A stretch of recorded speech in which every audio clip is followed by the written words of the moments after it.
Quand tu fais de la publicité, c'est très facile de savoir qui tu veux cibler. C'est très facile de savoir comment atteindre la personne particulièrement là que tu as décidé de cibler dans tes messages de marketing. Mais quand tu es en organique, c'est un peu plus compliqué que cela. Surtout sur LinkedIn. Et dans cette vidéo, je vais te donner exactement 3 astuces que tu banalises, mais qui peuvent quand même te rapporter 2 fois plus de clients en organique. Première astuce, évite d'accepter tout le monde dans tes connexions LinkedIn. Sur LinkedIn, il y a énormément de professionnels dans divers niches. Et toi, tu es là pour vendre à une niche particulièrement. Alors, évite d'accepter n'importe quelle demande de connexion juste parce que tu as envie de remplir le nombre d'abonnés sur ton compteur. Le genre de personnes que tu dois accepter maintenant, ce sont des personnes qui peuvent directement acheter ce que tu proposes, bien tes services, et tu peux un peu mélanger avec des personnes qui sont tes concurrents pour atteindre aussi leur réseau, voilà, pour essayer d'atteindre en quelque sorte les clients qu'ils ciblent, voilà, parce que vous ciblez les mêmes personnes en quelque sorte. En dehors de ça,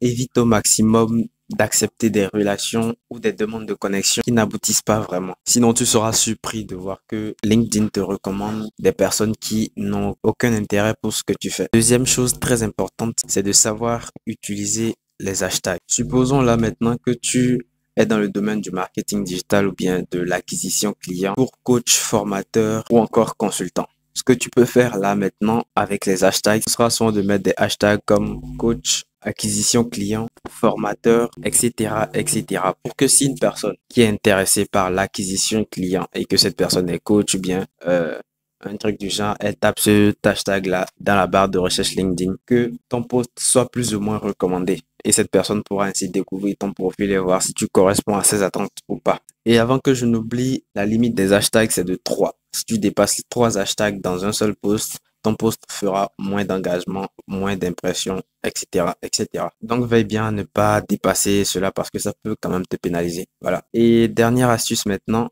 utilise le setting pour contacter les personnes qui sont dans ta niche. Cette astuce marche plus efficacement si tu fais des vidéos. Dans ce sens que tu pourras contacter des personnes qui sont dans ta cible, leur envoyer des vidéos de valeur où tu leur montres comment faire un truc qui sauverait peut-être le business. Tu leur montres comment convertir 2 fois mieux leurs clients. Tu leur montres comment attirer 2 fois mieux leurs clients, etc., etc. Ces personnes-là, s'ils voient que tu apportes énormément de la valeur, voilà, ils vont commencer à interagir de plus en plus avec ton profil et l'algorithme de LinkedIn va commencer à suggérer ton profil à ce genre de personnes-là. Si tu me découvres à travers cette vidéo, je suis Eric TCH, consultant en stratégie marketing. Et si par hasard tu veux que je fasse encore plus de vidéos sur comment attirer de bonnes personnes sur YouTube, comment attirer de bonnes personnes sur Instagram, comment bâtir en place sa stratégie marketing, etc., etc.